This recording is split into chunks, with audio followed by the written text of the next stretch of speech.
கிறிஸ்துவுக்குள் பிரியமானவர்களே, 2000 ஆண்டுகளாக மண்ணின் அடியில் மறைந்து கிடந்த ஒரு ரகசியம் இன்று எருசலேமில் வெளிச்சத்திற்கு கொண்டு வரப்பட்டுள்ளது. வேதாகம் சொன்ன அந்த அதிசய இடம் உண்மையா? இது விசுவாசிகளுக்கு மகிழ்ச்சி தருகிறதா அல்லது நாத்திகர்களை அச்சுறுத்துகிறதா?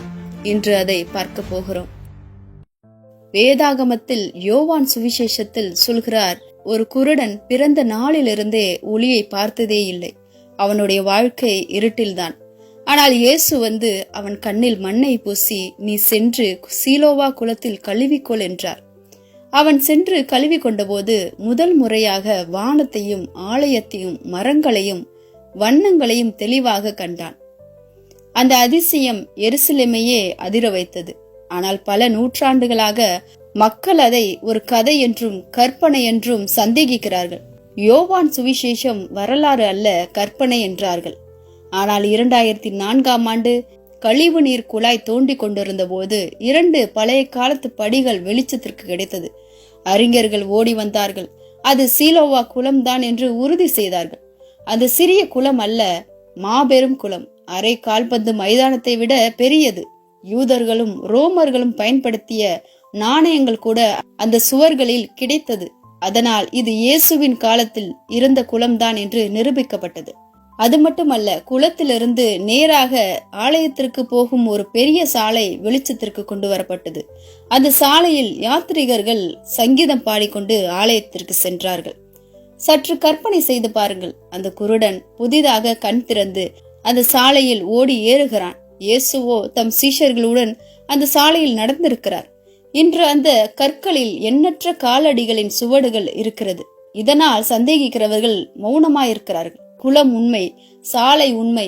அப்படியானால் யோவான் சுவிசேஷமும் உண்மை, சிலுவையும் உண்மை, கல்லறையும் உண்மை, இயேசுவின் உயிர்த்தெழுதலும் உண்மை. ஆமாம், பழமையியல் நம்பிக்கையை நிரூபிக்க முடியாது. ஆனால் அது நம்முடைய விசுவாசம் குருட்டு நம்பிக்கை அல்ல என்று காட்டுகிறது. நம் தேவன் வரலாற்றின் தேவன். சீலோவா குளம் 2000 ஆண்டுகள் மறைந்திருந்தாலும் இன்று அது வெளிப்பட்டு வேதாகம் உண்மை என்று சாட்சி சொல்கிறது. வேதாகம் சொல்லுகிறது, 1 யோவான் 1ஆம் அதிகாரம் 1 முதல் 2வது வசனம் வரை, ஆதி முதலாய் இருந்ததும் நாங்கள் கேட்டதும் எங்கள் கண்களினால் கண்டதும் நாங்கள் நோக்கி பார்த்ததும் எங்கள் கைகளினாலேயே தொடப்பட்டதுமாயிருக்கிற ஜீவ வார்த்தையை குறித்து உங்களுக்கு அறிவிக்கிறோம். அந்த ஜீவன் வெளிப்பட்டதும் பிதாவினிடத்திலிருந்தும் எங்களுக்கும் வெளிப்பட்டதுமான நித்தியமாய் இருக்கிற அந்த ஜீவனை நாங்கள் கண்டு அதை குறித்து சாட்சி கொடுத்து அதை உங்களுக்கு அறிவிக்கிறோம். சீலோவா குளம் உண்மை, சாலை உண்மை, வேதாகமும் உண்மை. சீலோவா குளம் தோண்டி கண்டுபிடிக்கப்பட்ட பொழுது வேதாகம் உண்மை என்று சொல்லுகிறது. ஆனால் அதைவிட பெரிய சத்தியம் ஒன்று இருக்கிறது. இயேசு கிறிஸ்து இன்று உயிரோடு இருக்கிறார். நம் வாழ்க்கை எவ்வளவு இருட்டாக இருந்தாலும், எத்தனை பிரச்சனைகள் வந்தாலும், நம்பிக்கை இல்லாமல் இருப்பது போல் தோன்றினாலும் இயேசுவுடைய வார்த்தை நம்மை உயர்த்தும், நம்பிக்கை கொடுக்கும். அன்று குருடனுக்கு பார்வை கொடுத்தவர் இன்று நமக்குள் ஒளியை கொடுக்க தயாராக இருக்கிறார். அந்த ஒளிதான் நம்பிக்கை. கற்கள் கூட சாட்சி சொல்கிறது வேதாகம் உண்மை என்று. வேதாகம் சொல்கிறது இயேசு உயிரோடு இருக்கிறார் என்று. பரிசுத்த ஆவியானவர் நமக்குள் சொல்கிறார், நீ ஒருவனாக இல்லை, உன்னோடு தேவன் இருக்கிறார் என்று.